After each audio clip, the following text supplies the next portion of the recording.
Hello friends, my name is Amarnath Chaudhary. I am teaching to higher level of mathematics. आज के video में हम देखेंगे कि किस तरीके से बच्चे ठंड के मौसम में अपने स्टडी को डिसकंटिन्यू कर देते हैं, राइट। और सबसे ज्यादा जो आलस आती है उनको, वो ठंड के मौसम में आती है। तो क्यों आती है सबसे ज्यादा? तो सबसे मेन चीज, कुछ उसमें रीजंस हम कलेक्ट करेंगे। कुछ बच्चे लोग हमें बोलते रहते हैं कि सर हम ठंड में ना आलस बहुत ज्यादा आती है, हम अपने स्टडी को सही तरीके से नहीं कर पाते हैं, कुछ ऐसे टिप्स एंड ट्रिक्स बताओ, राइट। तो मैंने ये सोचा कि आप लोगों को इकट्ठा करके कुछ ऐसे वीडियो लेक्चर के माध्यम से आपको आपके डिफॉल्ट्स की काउंटिंग करवाई जाए, जिसकी वजह से ये फाइंड आउट हो सके कि हाँ जी, कौन कौन से वो मेन रूट कॉजेज हैं जिनकी वजह से आप ठंड के मौसम में सही तरीके से अपनी पढ़ाई को कंटिन्यू नहीं कर पा रहे, राइट। तो सबसे मेन चीज क्या है, जाड़ों में जो आलस आने का सबसे प्रमुख रीजन ये होता है वाटर डेफिशिएंसी। जब गर्मी का मौसम होता है तो हम पानी ज्यादा पीते हैं, क्योंकि हमारी बॉडी ऑलरेडी डिमांड भी करती है according to atmosphere, right. But according to atmosphere जाड़ों के मौसम में क्या होता है कि हम वाटर कम कर देते हैं, बशर्ते कि हमारी बॉडी को वाटर की रिक्वायरमेंट रहती है। हमारी बॉडी इंटरनली डिहाइड्रेट होने लगती है। वो हमें मौसम के अकॉर्डिंग हमें पता नहीं चलता है कि हमारी बॉडी डिहाइड्रेट हो रही है, लेकिन हमारी बॉडी ऑलरेडी डिहाइड्रेट हो रही होती है, ठीक है। तो जैसे हमारी बॉडी डिहाइड्रेट होती है तो हमारे बॉडी के अंदर ब्लड फ्लो सही तरीके से नहीं होता, जिसकी वजह से हम आलस करने लगते हैं, राइट मेरे दोस्त। तो एक प्रमुख रीजन वो भी है। तो अपने स्टडी टेबल पे आप 2 बोतल वाटर बोतल लेके रखो, फ्रेश वाटर, और उसको कंज्यूम करो। सेकंड में विटामिन डी की डेफिशिएंसी। विटामिन डी का पूरा होना जरूरी है, तो धूप में कम से कम आधे घंटे, 20 मिनट से 30 मिनट, आई मीन आधे घंटे तक आपको व्यतीत करना चाहिए इन जाड़ों के मौसम में, ताकि आपकी बॉडी विटामिन डी, आप कहोगे सर क्या हम 30 मिनट ऐसे ही गवा दें जाके धूप में?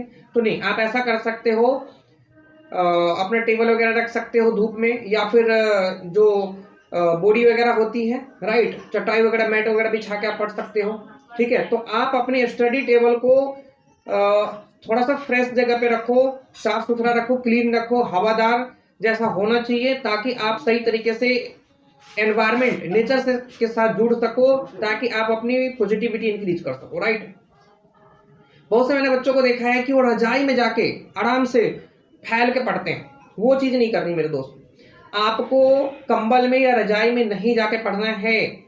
सबसे मेन चीज क्या है, बिस्तर का त्याग करो। जब आप उठ जाते हो बिस्तर को छोड़ दो, रजाई के अंदर पढ़ने की आदत मत डालो। इससे ठंडी का कोई मैटर नहीं है।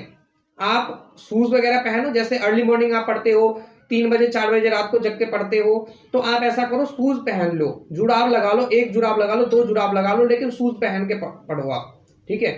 आपको पैर में ठंडी लगेगी तो क्या होगा कि आलस आएगी। विटामिन डी लेना है, वाटर को बीच बीच में कंज्यूम करते रहना है, घुट घुट से सिप सिप करके पानी पीते रहना है, जिसकी वजह से आपकी बॉडी हाइड्रेटेड रहेगी और आप लॉन्ग टाइम तक कंटिन्यू रख पाओगे अपने स्टडी को, राइट।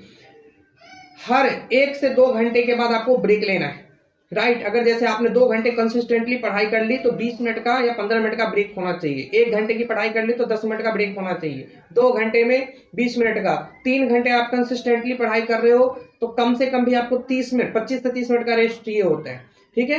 तो ऐसे टॉपिक्स में आप रेस्ट जरूर लो मेरे दोस्त। अगर बीच में आप रेस्ट नहीं लेते तो आपका ब्रेन जो है ना हैंग ओवर करने लगता है, ठीक है। तो आपको मेन चीज क्या है, थोड़ा थोड़ा रेस्ट बीच में रिक्वायरमेंट होती है।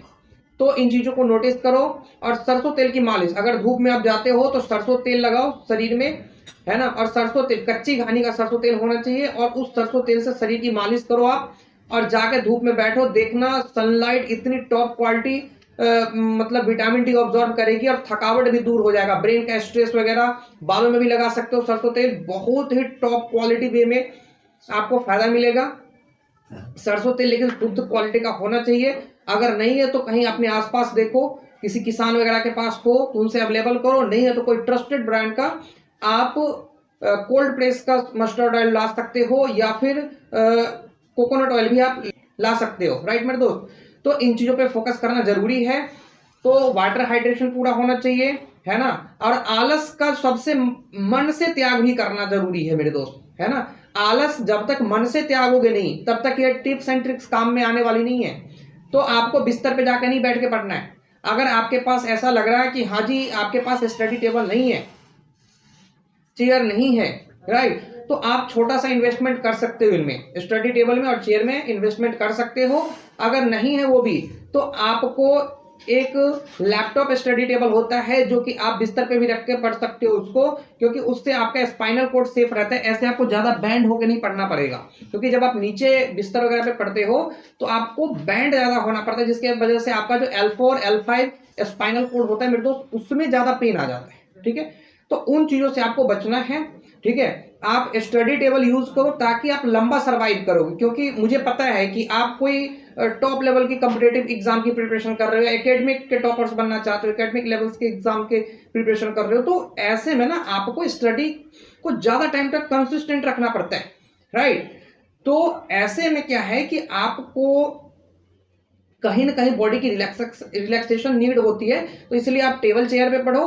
और नहीं, अगर ऐसा नहीं है तो आप 300-400 रुपए का आता है, वो आप स्टडी जो लैपटॉप स्टडी टेबल बोलते हैं उसको, राइट, उस पर लैपटॉप वगैरह रख के भी यूज करते हैं लोग। लेकिन आपको तो बुक्स वगैरह रखनी है तो आप आराम से रख के लर्न कर सकते हो, क्वेश्चन सॉल्व कर सकते हो, जो भी करना वो कर सकते हो। ठीक है, इसकी वजह से क्या होगा कि आपका L4 और L5 सेव रहेगा। लेकिन हाँ मेरे दोस्त, आपको ऐसा लग रहा होगा ना कि सर ने ये कौन सी ट्रिक्स बता रहे कि जो हम तो झुक के भी पढ़ेंगे, लेकिन बेटा ये चीजें ना लॉन्ग टाइम के बाद इशू करती है, क्योंकि आप आज पढ़ रहे हो, स्पाइनल कोड में आगे आने वाले 5 साल में भी पेन होगा, 10 ईयर के बाद भी पेन होगा। ठीक है, तो ऐसा नहीं है कि वो इमीडिएट फर्क दिखेगा। जैसे कोई मान लो बाहर का खाना खाता है तो उसके लिए बोलते हैं कि भैया बाहर के जो चाइनीज फूड्स हैं, है ना, जंक फूड है, तो वो हमारी बॉडी में जो आर्टरीज में कोलेस्ट्रॉल होल्ड करते हैं। ठीक है, तो कोलेस्ट्रॉल हो जाता है आर्टरीज में, राइट।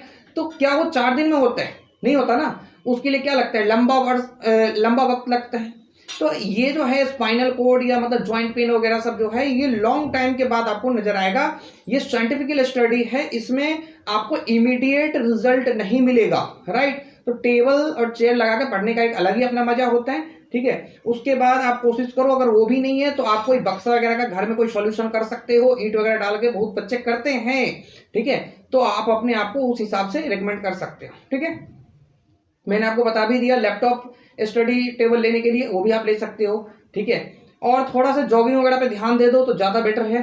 ठीक है, और सबसे मेन चीज है कि नींद को बहुत ज्यादा करना और नींद को बहुत कम लेना, वो दोनों आपके स्टडी के लिए खतरा है।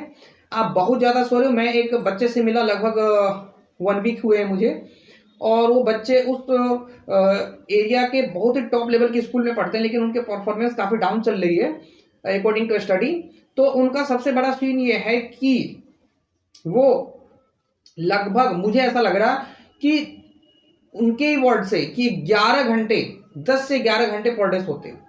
तो 10 से 11 घंटे सोने वाले बच्चे अपने सपनों को पूरा नहीं कर पाएंगे, मुझे ऐसा लगता है, राइट। तो कहीं ना कहीं जब आप बहुत ज्यादा सोते हो तो आपकी बॉडी जो है कैटाबोलिक मोड पे चली जाती है, मतलब आपकी बॉडी की रिकवरी की टाइमिंग जो होती है वो 6 से 7 घंटे के लिए, राइट। तो 6 से 7 घंटे आपकी बॉडी के लिए इनफ है। अब उसके बाद भी अगर आप सोए जा रहे हो, 8 घंटा के बाद भी आप सोते जा रहे हो, 9 घंटे, 10 घंटे, 11 घंटे, तो आपकी बॉडी कैटाबोलिक मोड में जाएगी, मतलब आपकी बॉडी डाउनफॉल में जा रही, ना कि अप लेवल में जा रही है। ठीक है, तो मेरे दोस्त, आपको सबसे ज्यादा ध्यान रखना है अपनी स्टडी का, अपने हेल्थ का। बाहर की चीजें नहीं खानी है, बाहर की जंक फूड नहीं खानी है। ठीक है, चाइनीज प्रोडक्ट्स नहीं खाने हैं, जो चाइनीज बोलते हैं ना कि ये ले आओ वो ले आओ, वो सब चीजें यूज नहीं करनी है। ठीक है, तो अपने घर के बने हुए भोजन का उपयोग करना है, जिससे आपका हेल्थ सही रहेगा, और हेल्थ सही रहेगा तो कहीं ना कहीं आप माइंड को भी सही तरीके से फोकस कर पाओगे स्टडी पे, राइट मेरे दोस्त। विटामिन डी जरूरी है, हाइड्रेशन, ठीक है, पानी पीते रहना है, जाड़ों में सरसों तेल की मालिश होना अनिवार्य है। ठीक है, ओके मेरे दोस्त, जॉगिंग वगैरह का यूज कर सकते हो, जॉगिंग कर लो, सबसे ज्यादा बेटर है। ठीक है, रनिंग कर सकते हो सुबह सुबह उठ के, वो भी बहुत बेटर है, उससे बड़ा कोई चीज ही नहीं है रनिंग से। आप मॉर्निंग टाइम में जब स्टडी करने से पहले थोड़ा सा रनिंग कर लो, आपकी ब्लड फ्लो इंक्रीज होगी, जिसकी वजह से क्या, ब्रेन के पास ऑक्सीजन बहुत ही टॉप लेवल में पहुंचेगा, रक्त संचार आपका बढ़िया रहेगा। ठीक है, ब्लड सर्कुलेशन, जिसकी वजह से आप काफी ज्यादा अपनी फंक्शनैलिटी को इंप्रूव कर सकते हो। ठीक है, तो अपने स्वास्थ्य का ख्याल रखें, अपने और अपनों का ख्याल जरूर रखें मेरे दोस्त, पढ़ाई का ख्याल रखें। मिलते हैं नेक्स्ट वीडियो में, तब तक के लिए जय हिंद, जय भारत, वंदे मातरम, भारत माता।